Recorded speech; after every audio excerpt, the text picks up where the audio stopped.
Hello everyone. आज हम एक वायरस के बारे में बात करेंगे जो रिसेंटली चाइना में काफ़ी न्यूज़ में है। इसका नाम है ह्यूमन मेटान्यूमो वायरस यानी HMPV। इसको मतलब HMPV के नाम से बुलाया जा रहा है अभी। और रिसेंटली इसके चाइना में काफ़ी केसेस देखे गए हैं। हालांकि ये कोई नया वायरस नहीं है, लेकिन अभी इसके केसेस में सर्च देखने को मिल रहा है। तो आइए इसके बारे में डिटेल में समझते हैं। तो व्हाट इज़ HMPV? तो ये एक रेस्पिरेटरी वायरस है जो न्यूमोविरिडे फैमिली का हिस्सा है। ये वायरस रेस्पिरेटरी सिंक्टियल वायरस यानी RSV के सिमिलर होता है। इसका फर्स्ट आइडेंटिफिकेशन 2001 में हुआ था, लेकिन एक्सपर्ट्स क्या माने तो ये ह्यूमंस में काफ़ी पहले से एग्जिस्ट कर रहा है, मतलब हमारी बॉडी में काफ़ी समय से एग्जिस्ट कर रहा है। ये virus flu like symptoms cause करता है, जैसे कि कफ, फीवर, नेसल कंजेशन और शॉर्टनेस ऑफ ब्रेथ, सांस लेने में दिक्कत। लेकिन सीवियर केसेस में स्पेशली यंग चिल्ड्रन, एल्डरली लोग और जिनके इम्यून सिस्टम वीक हैं, उनमें ब्रोंकाइटिस या निमोनिया जैसे कॉम्प्लिकेशंस भी हो सकते हैं।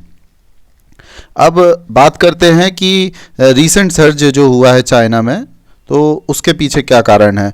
तो ये इंक्रीज ज़्यादातर 14 साल से कम एज के बच्चों में देखा गया है। HMPV बाकी रेस्पिरेटरी वायरसेस की तरह रेस्पिरेटरी ड्रॉपलेट्स के थ्रू स्प्रेड होता है, और जब कोई इन्फेक्टेड पर्सन छींकता है या कफ करता है तो ये फैलता है। अभी तक चाइनीज़ अथॉरिटीज़ ने इसे इमरजेंसी डिक्लेयर नहीं किया है। एक्सपर्ट्स का मानना है कि ये सर्ज सीजनल पैटर्न की वजह से हो सकता है, या फिर कोविड-19 लॉकडाउन्स के बाद पॉपुलेशन की इम्यूनिटी रिड्यूस होने की वजह से भी हो सकता है।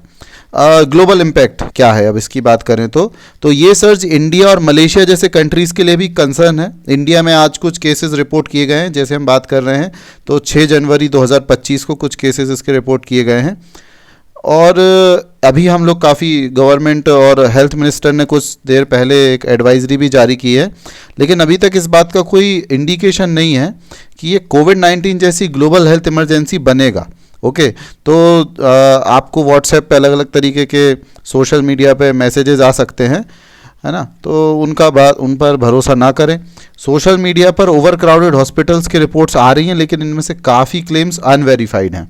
इसलिए ज़रूरत है कि हम क्रेडिबल सोर्सेज पर ही रिलाई करें। अगर आप चाइना या नियर बाई कंट्रीज से ट्रैवल करने का प्लान कर रहे हैं तो थोड़ा कॉशन रखना ज़रूरी है।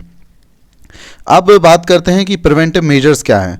तो प्रिवेंशन के लिए वही मेजर्स इफेक्टिव हैं जो बाकी रेस्पिरेटरी इन्फेक्शंस के लिए होते हैं, जैसे रेगुलर हैंड वॉश करना, क्राउडेड एरियाज़ को अवॉइड करना और मास्क फिर से पहनना जो आप कोविड के समय पहनते थे, और जो लोग इन्फेक्टेड लग रहे हैं उनसे डिस्टेंस मेंटेन करें। अभी तक HMPV के लिए कोई वैक्सीन अवेलेबल नहीं है, इसलिए प्रिवेंशन ही बेस्ट अप्रोच है। और अगर किसी को सिम्टम्स हो रहे हैं तो सिम्टोमेटिक ट्रीटमेंट जैसे फीवर कंट्रोल करना या ब्रीदिंग इम्प्रूव करना, ये किए जा सकते हैं। और मतलब कंक्लूजन में हम ये कह सकते हैं कि एक पुराना वायरस है और इसका सर्ज ज़्यादातर सीजनल फैक्टर्स या पोस्ट कोविड एक्सपोजर की वजह से हो रहा है। प्रिवेंटिव मेजर्स जैसे hand hygiene, mask wearing and social distancing को फॉलो करना ज़रूरी है। पैनिक करने का इसमें ज़रूरी नहीं है, जैसा हमारे हेल्थ मिनिस्टर ने, नड्डा जी ने कुछ समय पहले बोला है। हाँ, लेकिन अवेयरनेस और क्रेडिबल सोर्सेज से अपडेट रहना इंपॉर्टेंट है। अगर आप अफेक्टेड एरियाज़ में ट्रैवल कर रहे हैं तो प्रिकॉशंस लेना ना भूलें। धन्यवाद।